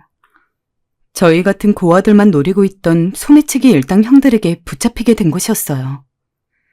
다소 험상궂은 인상에 매서운 눈빛으로 우리를 부르는 그들이 무섭기도 했는데 그러면서도 우리가 제 발로 들어가 꼬여들게 된 것은 이유가 있었어요. 너네 이거 못 먹어봤지? 이리 와봐. 내가 줄게. 한쪽 눈이 심하게 어그러진 형이 우리를 부르면서 한 손에는 크림빵을 잡고 흔드는 것이었어요. 늘상 고아원에 좋은 손님이 올 때마다 주고 가셨지만 원장 가족들과 몇몇 아이들만 불러서 먹이고 저희는 구경만 해보았던 크림빵이었어요. 당시 국민학생이었던 저는 어린 마음에 그게 너무 먹어보고 싶어서 따라가게 되었죠. 크림빵으로 그렇게 발을 들인 곳이었습니다. 소매치기 일당 형들 옆에 붙어 지내는 건 지금 생각해도 참 시린 날이었습니다. 때론 붙잡혀서 얻어맞기도 하며 고아원으로 돌아가고 싶어도 돌아가지 못하는 고통스러운 나날들을 보내게 되었어요. 그중 어떤 형은 손이 참 매워서 그 형 눈만 봐도 무서웠는데 어느 날 제게 다정하게 말을 걸더군요. 이제부터 철이가 소매치기 가르쳐줄 거니까 잘 배워. 잘 배우면 배불리 먹고 따뜻한 곳에서 잘 수 있어. 무서워서 웅크리고 울고 있는 저와 동생에게 뒤쪽에 서 있던 철이 형이라는 사람이 다가오더군요. 대강 이야기를 해보니 그 형도 우리처럼 고아였던 것 같습니다. 처음엔 너무도 하고 싶지 않았지만 기술을 배우지 않으면 하루가 멀다 하고 위에 있는 무서운 형들한테 협박을 당하고 잘 수 없을 지경이 되자 결국 우리에게 알려주겠다고 온 철이 형을 따라다니면서 기술들을 몇 개 배우게 되었어요. 자, 지민이가 망을 보고 지훈이 네가 여기저기 정신없게 난리를 치는 기다. 철이 형은 무서워 보이는 얼굴이긴 했지만 목소리는 그다지 세 보이지 않았고 그나마 우리가 조금은 덜 겁나는 존재였습니다. 처음에 그렇게 저는 벌벌 떨면서 망을 보고 사람들 시선을 어떻게든 끌어서 그 사이에 빠르게 훔쳐오는 방법들을 배우게 되었어요. 우리가 이렇게 연달아 매일 거리에서 이런 일들을 하는 동안 훔쳐서 생긴 수학들을 이 집단의 가장 위에 있는 아저씨에게 갖다 바쳐야 했어요. 얼굴 여기저기에 상처가 있고 덩치가 엄청나게 컸던 그 아저씨의 얼굴은 제 나이가 지금 50이 지났는데도 잊혀지지 않습니다. 가져갈 때마다 매번 크게 호통을 치면서 못살게 굴기 일쑤였어요. 이것만 가지고 오면 어떡하냐? 나 굶어 죽으라는 거야? 더 해와 이놈들아! 아저씨는 액수가 마음에 들지 않으면 비가 오는 길가에도 저희를 내보내서 돈을 더 가져오게 했어요. 그럴 때 무서운 형들도 결국은 아이였던지라 어른의 말에 꼼짝 못하고 다시 그 짓을 해야만 했습니다. 어린 나이지만 당연히 양심에 찔리기도 했어요.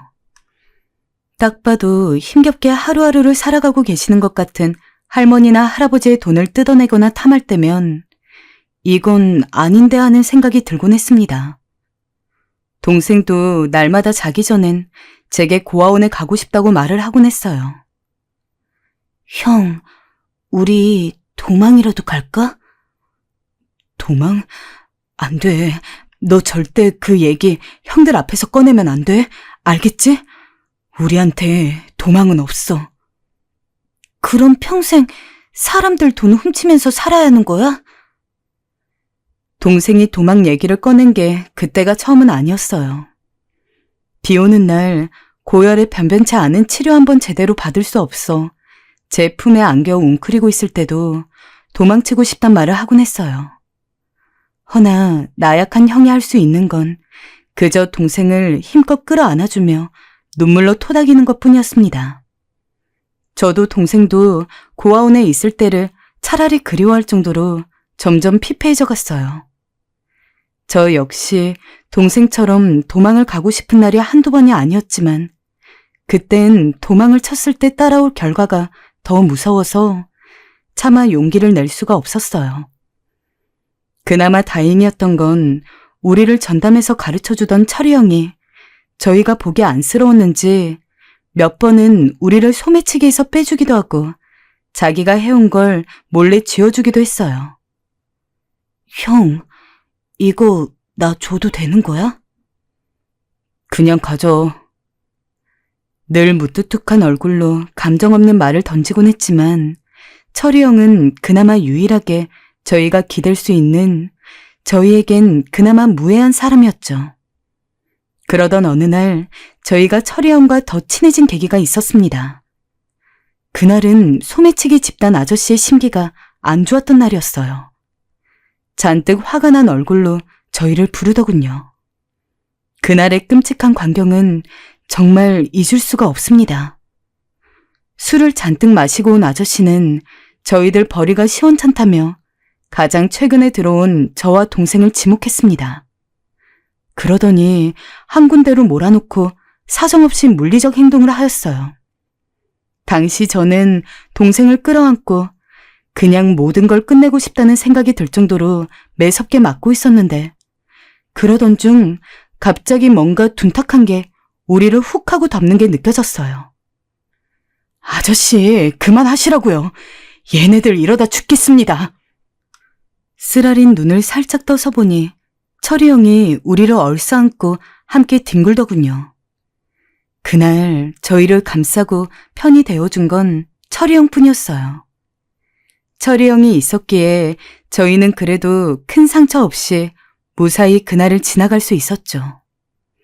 늘 무뚝뚝한 사람이었지만 한번 저희 편이 되어준 형에게 고마움이 느껴졌고 그렇게 형과 저는 다소 끈끈한 사이가 되어갔어요. 장난으로 형에게 스승님이라는 소리를 하기도 했고 형 역시 국민학생이었던 우리가 귀여워 보였던지 진짜 형처럼 곧잘 챙겨주곤 했습니다. 가끔은 먹을 게 생기면 제 입에 쏙 넣어주기도 하고 전처럼 소매치기 행위에서 곧잘 빼주었어요.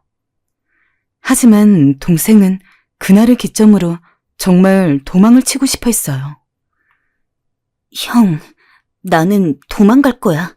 여기 너무 무서워. 장난인 줄 알았지만 어느 날 일어나 보니 동생은 정말 제 옆에 없었습니다. 정신없이 나와 동생을 찾으러 다니기 시작했는데 동생은 없었고 거리는 점점 추워지고 있었어요. 눈에선 비척비척 눈물이 흐르기 시작했습니다. 그때 제 옆으로 철이 형이 다가와 손을 잡아주며 같이 찾자고 말해주었어요. 사실 동생이 도망친 게 들키기라도 하면 정말 큰일인 상황이기에 형도 그걸 걱정한 것 같았어요. 동생이 도망친 게 그 아저씨의 귀에 들어가면 화살은 제게 돌아올 테니까요. 한참 찾았잖아. 말도 안 하고 가면 어떡해. 동생을 발견한 곳은 어느 낡은 식당 화장실이었어요. 배가 고팠는지 동생은 식당 쓰레기통이라도 뒤지러 들어갔다가 먹을 건 없고 너무 추워 화장실로 뛰어갔는데 그만 변기 위에서 깜빡 잠에 들어버렸다 하더라고요. 미안해, 형. 미안해. 동생이 눈물을 흘리며 미안하단 말을 중얼거리는데 그게 그렇게 가슴이 아팠습니다. 저는 동생을 당장 끌고 나와 바닥으로 내팽겨치며 네 마음대로 할 거면 내 동생 하지 말라는 말까지 던졌습니다. 동생은 그 말이 또 무서웠는지 제게 다가와 바짓가랑이를 붙잡으며 미안하단 말을 종알거렸습니다. 이제 그만하자. 지훈아, 지민이가 아직 어려서 그래. 날씨가 추우니 얼른 돌아가야 해. 아저씨한테 걸리면 안 돼. 지민아, 형한테 업혀. 지훈아, 부축 좀 해줘. 그때 철이 형도 얼어붙은 길가를 헤매느라 꽤 지친 상태였는데 절 다독여주고 동생을 업었습니다. 철이 형은 엉엉 울며 걷는 제가 안쓰러웠는지 동생을 업은 상태로 제 손을 꼭 잡고 그러더라고요. 내가 여기서 니네들 데리고 나갈 거야. 여기서 나갈 수만 있다면 엄마 아빠가 없어도 된다고, 다시는 고아인 걸 원망하지 않겠다고 막연히 속으로 되뇌이고 있던 차에 이 말이 얼마나 꿀처럼 들렸는지 모릅니다. 희망을 품으면 안 된다고 생각했지만 그 이후 저는 형에게 계속 물어보곤 했어요. 우린 나갈 거야. 조금만 기다려, 지훈아. 당시 고등학생이었던 형은 어딘지 모르게 굳은 결심이 선 얼굴이었어요. 저도 동생도 믿을 건 형뿐이었던지라 태어난 얼굴로 소매치기 일당 속에 있으면서도 탈출할 날만을 꿈꾸고 있었어요. 그리고 보름 정도 후 우리는 어렵사리 탈출을 시도하게 되었어요. 저 녀석들 잡아! 하고 아저씨 일당들이 즉각 우리를 잡으러 뛰어나왔지만 철이 형은 호루라기를 몇 번이나 불어대며 경찰이 오는 것처럼 혼란스럽게 만들었어요. 그렇게 열심히 각지로 도망쳤고 반나절이 지나서야 겨우 터덜터덜 셋이 기차역에서 만나 얼싸안았어요. 바깥 세상으로 나오게 되었으나 어린 우리가 당장 뭔가 먹고 버티기 위해 할 수 있는 게 없었어요. 그때 그러지 말고 어디건 가서 도움을 청해야 했는데 저희에겐 그러면 안 된다고 말해주는 어른도 도움을 주는 사람들도 없었어요. 어딜 가도 쓰레기 취급을 받았고 거지 취급을 받아 쫓겨나기 일쑤였습니다. 그러던 어느 날 동생이 너무 배가 고파 또 쓰레기통을 뒤지려 하는 거예요. 안 돼, 지민아. 너 저번에 이거 먹고 배탈 났잖아. 아무리 배고파도 이건 먹지 말자. 형, 나 너무 배고픈데. 지민아, 지훈아, 형이 먹을 거 구해올게. 요 앞에 식당 아줌마 예전에 아는 사이였어. 한번 부탁드려볼게. 형이 알던 식당 아줌마라 하니 저는 조금의 기대를 가지고 형을 기다렸어요. 하지만 뒤이어 본 광경은 너무도 가슴이 아팠고 저와 동생은 조용히 못 본 척을 해야만 했습니다. 엄마, 나 배가 고파서요. 뭐 아무거나 남은 오뎅 국물이라도 주면 안 돼요? 지금 나랑 같이 다니는 애들이 있는데 걔네들 아직 국민학생이에요. 너 여기 어디라고 와? 내가 여기 오지 말라 했지? 난 네 엄마 아니라 했잖아. 얼른 가. 네 아빠 오기 전에. 다시 말하지만 절대 오지 말아라. 다음에 오면 소금이라도 뿌려 쫓아버릴 테니. 떼국물이 흐르는 얼굴로 도움을 청했던 중학교 소년의 얼굴을, 아들의 얼굴을 어찌 그리 쉽게 외면할 수 있었을까요? 그것도 엄마라는 사람이 말입니다. 형이 찾아간 식당 아줌마는 다름 아닌 형의 엄마였습니다. 저는 막연히 형이 우리처럼 고아라고 알고 있었는데 그건 형이 꾸며낸 이야기였고 진짜 얘기는 따로 있었습니다. 형은 식당 아줌마와 다른 남자 사이에서 낳은 배다른 자식이었는데 그걸 숨기고 싶어하는 엄마에게 버림을 받은 것이었어요. 형은 그날 처음으로 저희 앞에선 눈물을 감추지 못하고 끄끄거리며 울었습니다.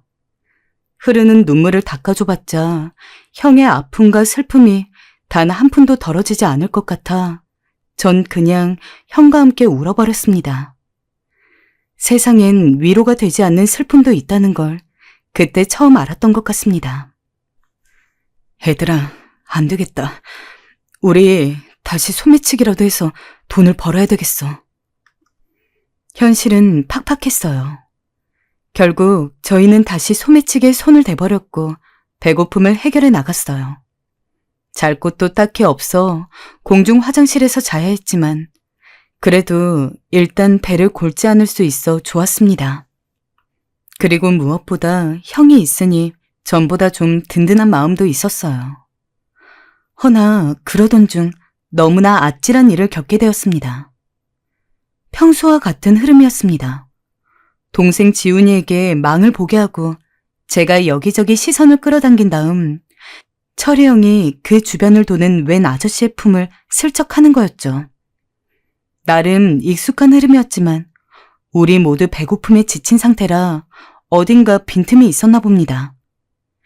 귀청이 째지는 소리가 들리더니 아주머니가 제 목을 뒤에서 확 잡는 것이었어요. 이보세요. 애네들 좀 보세요. 이것들 소매치기예요. 씩씩거리는 아줌마가 저를 잡고 있으니 철이 형도 훔친 것을 떨어뜨리고 소매치기 당한 아저씨도 눈치채고 사람들이 저희 모두를 애워싸더군요. 아니에요. 아니긴 뭐가 아니야. 이것들 전문이구만. 경찰서에 보내버려야겠어요. 어린 것들이 아주 못된 짓만 배웠네. 얼른 누가 신고 좀 해줘요. 죄송해요. 아저씨, 한 번만 용서해 주세요. 너무 배가 고파 그랬어요. 우리를 둘러싼 사람들이 소리를 지르자 저흰 무릎을 꿇고 싹싹 빌었습니다. 하지만 아저씨는 철이 형의 얼굴에 주먹을 날렸고 누군가의 신고로 결국 경찰까지 오게 되어 점점 일이 커지게 되었습니다. 아직 어렸던 저와 동생을 비롯해서 철이 형도 눈동자가 심히 흔들리고 매우 불안한 지경이 되었습니다. 경찰이라니. 갈수록 내 인생은 정말 밑도 끝도 없이 내리막길로 치닫는 느낌이 들었어요. 그렇게 절망적인 생각을 하고 있던 차에 철이 형이 갑자기 말도 안 되는 소리를 내뱉었고 너무 놀라서 저와 동생은 일순간 굳어버렸습니다. 아저씨, 제가 시킨 겁니다. 얘네들은 아무것도 몰라요. 저만 처벌해 주세요. 우리가 배고프다고 형에게 울먹이며 말했고 어쩔 수 없이 다시 품을 훔치게 된 건데 형은 모든 게 본인이 한 짓이라며 경찰에게 말하고 있었습니다. 전 형이 감옥에 이대로 끌려갈 줄로만 알고 엉엉 울면서 아니라 했어요. 정말 다행스러운 건 어쩐 일인지 일이 더 커지지 않고 기적처럼 풀려났던 거였어요. 하지만 풀려나도 우리에겐 할 수 있는 게 없어서 줄인 배를 안고 거리를 돌아다녔고 점점 지쳐갔어요. 이제는 정말 아무것도 할 수 없어 구걸이라도 해야겠다 싶어 저와 동생 형 모두 구걸을 하러 다녔습니다. 사람들의 시선은 서늘하긴 했지만 그래도 몇몇 사람들은 어린 저희들이 불쌍했는지 동전 몇 개를 던져주시기도 했어요. 그렇게 통 하나를 들고 지하철과 거리를 다니며 구걸을 한 지 1년 정도 되었을 쯤이었을까요? 철이 형이 잠시 어디에 갔다 온다고 하더니 일주일 정도 나타나지 않았어요. 형, 이상하다. 철이 형 어딜 간다는 거지? 그러게, 내일이면 형이 와야 하는데 내일쯤은 온다고 했는데. 늘 같이 다녔던 터라 철이 형이 없으면 왠지 두렵기도 하고 형에게 무슨 일이 있을까봐 걱정도 되었어요. 그런데 약속한 날짜에도 형이 나타나지 않는 거였습니다. 저와 동생의 불안이 짙어졌고 절망이 깊어질 쯤 어디선가 익숙하고 따뜻한 목소리가 들렸어요. 얘들아, 가자. 나 많이 생각했다. 너구들 이제 소매치기 하지 말고 공부해야 한다. 이렇게 살면 안 된다. 무슨 말인지 도통 이해가 안 되는데 철이 형은 한참 배가 줄인 저와 동생을 데리고 국밥집에 가서 따뜻한 국밥을 양껏 사 먹여줬어요. 그리고 다 쓰러져가는 판잣집에 데려가더니 여기를 본인이 알아봤다는 겁니다. 여기 아줌마 말로는 소 키우던 곳이라 안 쓴다고 한다. 집 구할 때까지 마음껏 있어도 된다 했어. 너네 없을 때 우연히 예전에 옆집에 살던 아줌마를 봤는데 아줌마가 날 알아보셔서 잠자리라도 주신다고 하더라고. 아줌마 따라다니며 집 보러 다니느라 좀 늦었다. 저는 그 말을 듣자마자 철이 형을 감싸 안았고 돌아와서 너무 좋다는 낯간지런 말을 했습니다. 축축하고 냄새나는 곳이었지만 여기에는 우리를 괴롭히고 때리는 아저씨나 형들도 없고 무시하는 고아원도 아니어서 그 자체만으로도 너무 좋았어요. 철이 형은 이뿐 아니라 어디서 이불도 얻어오고 부서지기 직전인 책상도 갖고 왔어요. 내가 너희들 공부시킬 거야. 공부 안 하면 다시 소매치기 되는 거다.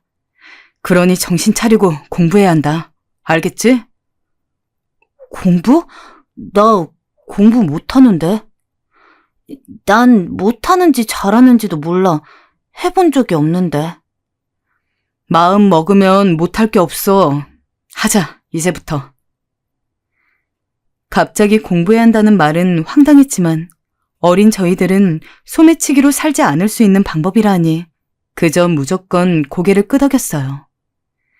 철이 형과 셋이서 살아가는 생활은 소매치기로 살 때와 큰 차이 없이 여전히 가난하고 넉넉지 않았지만 마음은 너무 편했습니다. 철이 형 덕분이었어요. 형은 새벽같이 나가서 신문 배달을 했고 낮에는 구두 닦기를 했습니다. 밤에는 또 열심히 배달을 나가 저와 동생이 밥도 굶지 않고 공부를 할 수 있도록 해주었어요. 찌든 노동으로 늘 휘청이는 몸으로 돌아오곤 했지만 전 그런 형을 보면서 아버지가 있다면 이런 모습일까 생각이 들기도 했어요. 형이 열심히 알아본 결과 검정고시라는 제도가 있다는 것을 알게 되었고 책을 얻어와서 공부를 시켰습니다. 누가 가르쳐주는 사람이 없다 보니 진도도 많이 느렸고 따라가는 것이 상당히 힘들었지만 그래도 하다 보니 완전히 길이 없는 것도 아니었어요. 형이 일하러 간 동안 우리는 엉덩이를 붙이고 앉아서 열심히 공부를 했어요. 그렇게 거의 5년이 다 되어가는 시간 동안 전 검정고시까지 통과했어요. 장하다. 참으로 장하다. 고생 많았어. 우리 지훈이 너무 기특하다. 검정고시에 통과한 날 앞니가 하나 없는 얼굴로 해벌쭉 웃으며 머리에서 스며나오는 땀을 닦는 철이 형의 얼굴은 아직도 잊을 수가 없었어요. 정말 인생에 볕이 든다는 것을 처음 느꼈던 날이기도 합니다. 왜냐면 늘 좌절과 멸시, 조롱이 제 유년기를 꽉 채웠기 때문이에요. 그런데 철이 형을 만나서 처음으로 나쁜 일이 아닌 나 자신을 잘되게 하는 무언가를 하면서 작은 성취도 느꼈고 성공을 거두게 되었습니다.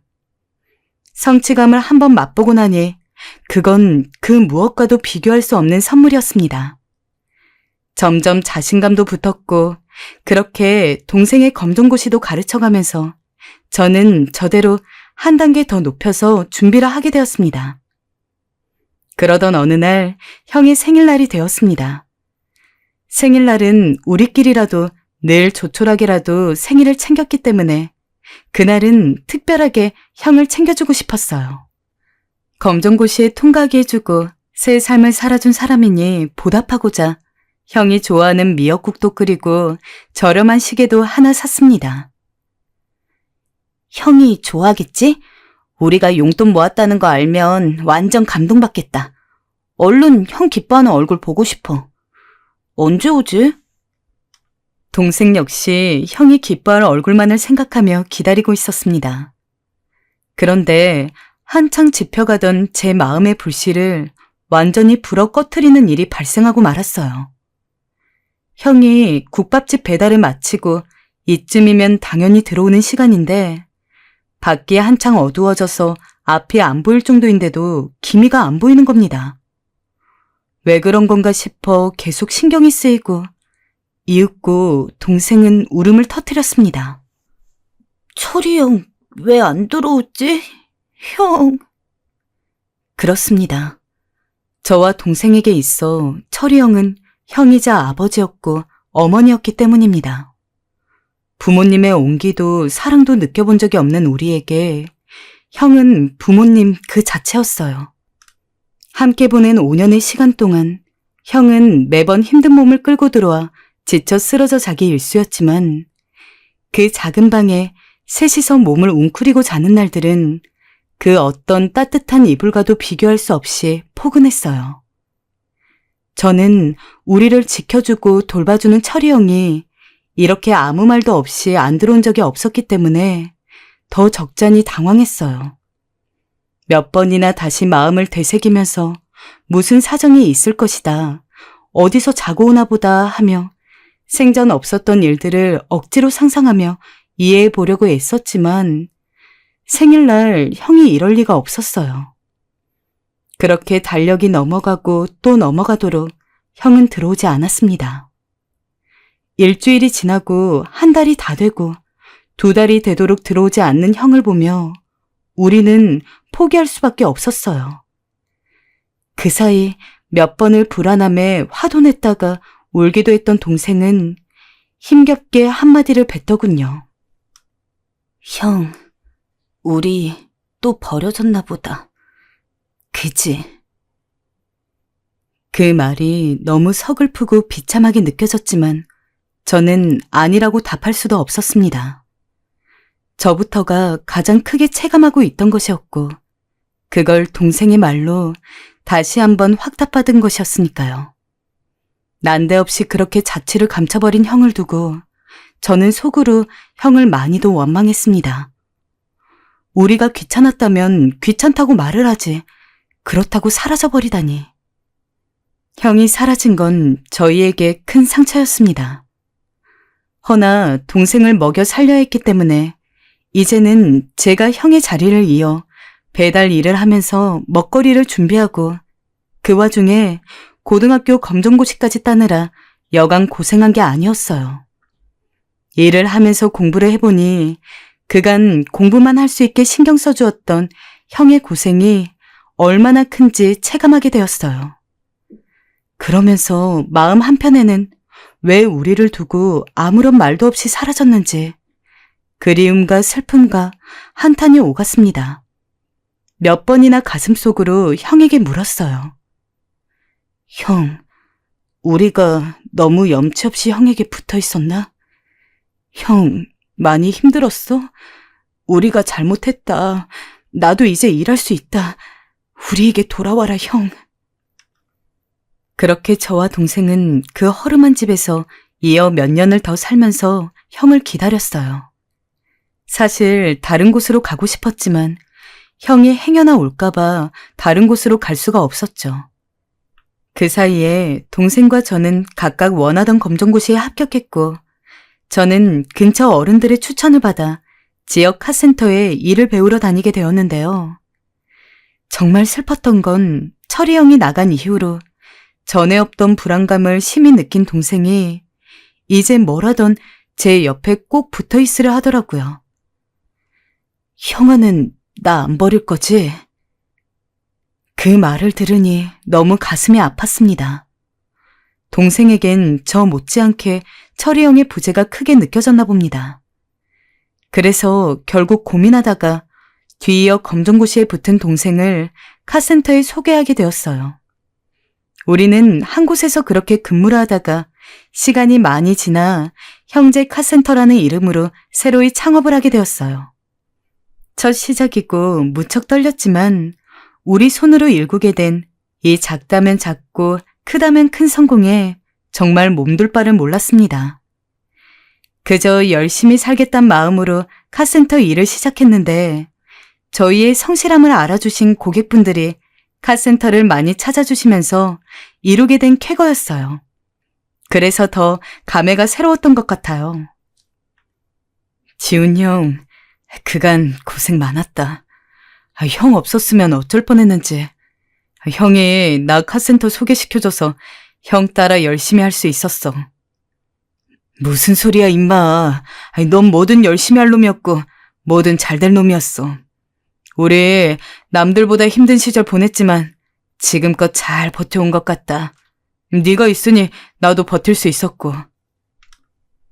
그날은 카센터를 처음 차리고 동생과 술을 한잔 한 날이었어요. 평소에 일이 바빠 속 얘기를 나눌 여유가 없었는데 이날만큼은 동생과 속을 터놓고 여러 가지 이야기를 하게 되었어요. 동생도 저도 나름대로 마음고생이 많았지만 잘 살아왔다고 서로를 격려했고 술과 함께 따뜻하게 밤을 적시고 있었죠. 그러면서 유년기 시절에 대한 이야기가 나왔고 자연스레 철이 형 얘기도 달려나왔어요. 철이 형 얘기가 입 밖으로 나온 건 거의 20년 만이었습니다. 그리 떠나버리고 난 후 저도 동생도 성인이 된 후엔 마치 암묵적인 약속처럼 가급적 형 얘기를 하지 않았고 그저 입에 풀칠하고 살기 바빴으니까요. 형이 그리 사라졌던 게 상처였던 걸까요? 잘 모르겠습니다. 어떻게 보면 과거의 유물 같은 존재였습니다. 내게 한때 은인 같았던 사람, 하지만 떠나버린 사람. 철이 형은 그렇게 저희에게 굉장히 복잡한 감정을 던지고 간 사람이었어요. 잘 살고 있겠지? 그럼 잘 살고 있겠지. 그랬으면 좋겠다. 동생과 저는 별다른 대화를 하진 않았지만 오가는 대화 속에 잠시나마 철이 형에 대한 향수를 공유했습니다. 잘 살았으면, 저는 형이 정말 잘 살았으면 싶었습니다. 어찌됐든 저희는 카센터를 열고 사람답게 살게 된 데는 그 형이 뒷바라지 해준 덕이 컸으니까요. 그때 동생이 나 사실 철이 형 수소문해볼까 생각했어. 근데 모르겠어. 용기가 안 났던 건지 생각은 해도 막상 행동으로 옮겨지지 않더라고. 형이 우릴 만나면 좋아할 것 같긴 한데 라고 말하더군요. 사실 저 역시 동생과 같았습니다. 만약 형과 저희들 사이에 아는 사람이 한 명이라도 있었다면 소식 묻고 무슨 방법을 취했겠지만 그럴 수가 없었어요. 결국 흥신소를 이용했어야 하는데 막상 문 앞까지 가도 벨은 눌러지지 않았습니다. 그날은 그렇게 동생과 형 얘기를 하다 씁쓸하게 마무리되었습니다. 그리고 근 30여 년의 시간 동안 저도 동생도 각자 좋은 사람을 만나 가정을 이루었고 그 사이에 자식들도 낳았어요. 근거리에 살면서 자주 교류를 하면서 여전히 카센터를 운영하고 있고 그렇게 아이들도 열심히 키워냈는데요. 각자 가장이 되다 보니 나름의 고충도 있고 한 번도 느껴본 적 없는 가정의 온기를 지켜내겠다고 또 다른 치열함을 갖고 살았습니다. 가끔씩 동생을 만나서 가족들끼리 밥도 먹고 여행도 가면서 우리는 여전히 우정을 교류해 왔는데요. 그러던 어느 날 마음속에 담아두고 있었던 간절한 소망이 너무나 당황스럽게 갑자기 풀려버리는 일이 일어났습니다. 어쩌면 저를 낳아주신 부모님을 만나는 것 이상으로 아주 간절했고 소원했던 일이라고 할 수 있는데요. 그날은 동생 가족과 갈빗집에서 만나 아이들 자라는 이야기를 하고 카센터 별개 창업 얘기를 하며 한창 시간을 보내고 있었습니다. 생각보다 많이 규모가 커졌고 직원들 사이에서도 타 지역 창업에 관련된 이야기가 나오고 있던 터라 이건 꼭 고민을 해봐야 했거든요. 그러던 중 갈빗집 입구에서 한 초라한 아저씨가 껌 바구니를 들고 힘없이 들어오는 게 보였어요. 요즘도 저런 사람들이 있네. 우리 어릴 때도 저렇게 껌 팔러 다니던 아저씨들이나 애들 있었잖아. 그러게 어릴 적 생각이 나네. 오래됐구만. 얘네들은 모르겠지만. 이렇게 말하면서 동생은 자기 애들 머리를 쓰다듬더군요. 근데 그 아저씨가 점점 우리 테이블로 와서 말을 걸었습니다. 백발의 주름이 가득한 거의 노인에 가까운 얼굴이었는데 참 피로에 찌들어 보였습니다. 노인은 말이 겨우 나올까 말까한 힘없는 목소리로 말하더군요. 껌 한 통 1,000원입니다. 한 통만 사주세요. 옛날 생각도 나고 해서 하나 사볼까 했는데 지폐를 받는 이 아저씨에게 왠지 시선이 자꾸 갔어요. 빨리 껌을 받아야 하는데 내가 왜 이렇게 꾸물거리나 싶어 스스로도 이상하다고 생각했지만 어딘지 모르게 자꾸 기시감이 느껴졌습니다. 저뿐 아니라 맞은편 동생도 아저씨를 계속 쳐다보았어요. 그러다 그만 저는 그 자리에서 비명을 지를 뻔했습니다. 아저씨의 얼굴 언저리에 느껴지는 묘한 분위기 때문에 계속 시선을 뗄 수 없어 참 이상했는데 그 아저씨는 제가 아는 사람이었습니다. 머리로는 기억이 났는데 너무 당황스러워서 이름을 입에 머금고 그 상태로 겨우 입을 때려던 차 동생이 그만 먼저 외쳐버렸죠. 철이 형? 철이 형 맞지? 저뿐 아니라 동생도 느꼈던 것이었어요. 저는 예전부터 드라마에서 부모가 오랜만에 만난 자식 얼굴을 알아본다든지 하는 것들을 믿지 않았어요. 짜고 치는 거라고 생각했고 대본이라고 생각했어요. 하지만 사람에겐 무섭게도 직감이라는 게 있더라고요. 철이 형을 알아본 순간 속에서 알 수 없는 것이 끌어올라오면서 진정할 수가 없었고 그 자리에서 일어나 버렸습니다.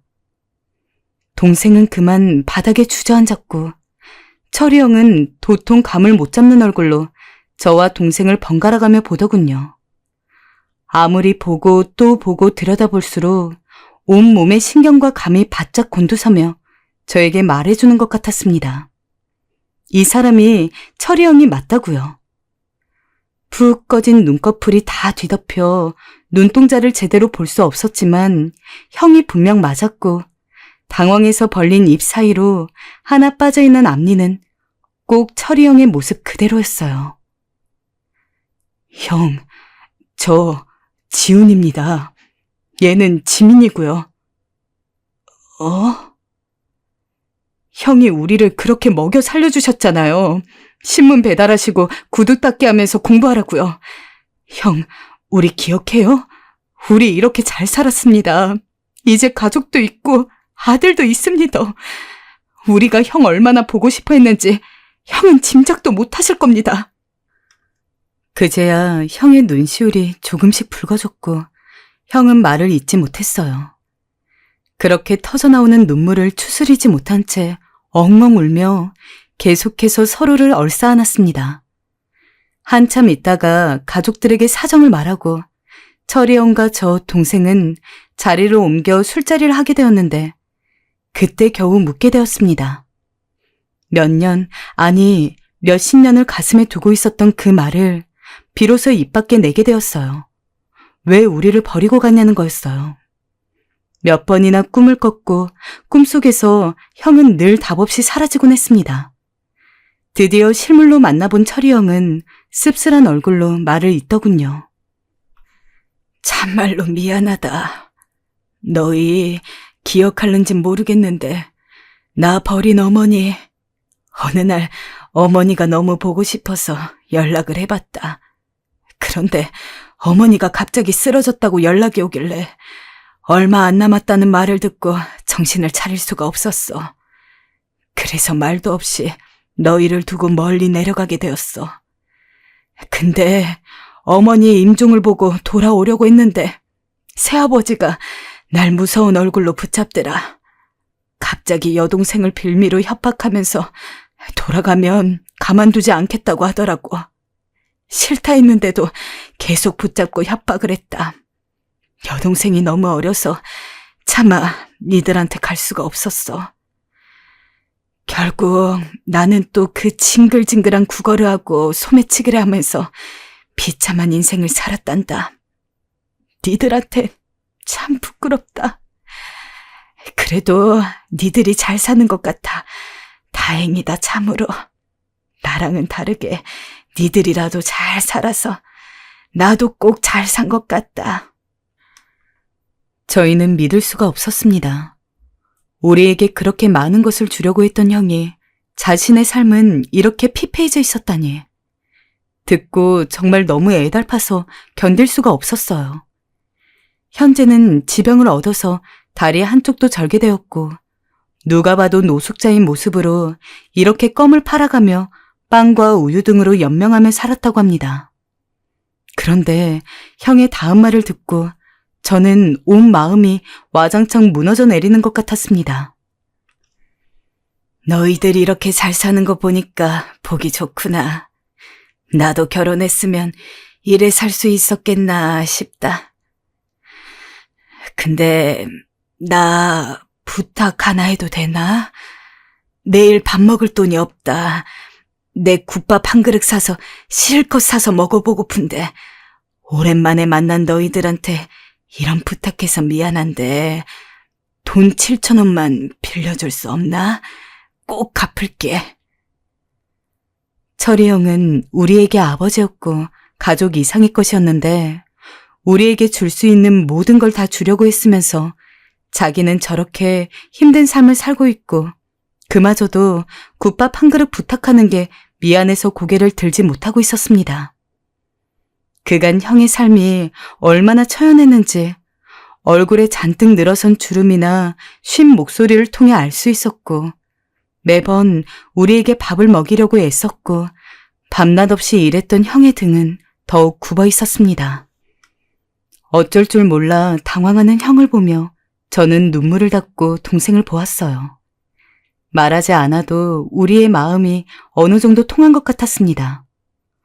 혹시나 몰라 동생을 불러내어 다시 한번 동생에게 의견을 물었더니 저와 일치하더군요. 전 철이 형에게 계좌번호를 알려달라고 해서 받았고 그 자리에서 바로 입금을 했어요. 너희들 이게 무슨 일이 큰돈을... 형, 고마웠어요. 이거 우리 그때 먹여주고 재워준 값이에요. 크게 갚는다고 생각해줘요. 내가 니들을 등진 내가 이 큰돈을 어째 받을 수 있겠어. 형은 금액을 확인하고 저희 못지않게 엉엉 울었습니다. 금액은 타 지역의 카센터 창업을 위해 저금해둔 1억이었습니다. 우리를 그렇게 물심양면으로 돌보아 주었던 철이 형에게 우리가 줄 수 있는 최선의 것을 형에게 주고 싶었어요.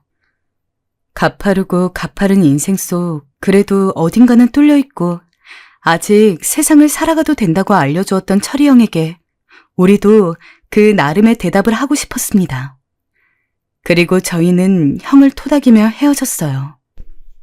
이상하게 형과 헤어지고 난 뒤에 제 삶에 변화가 생겼습니다.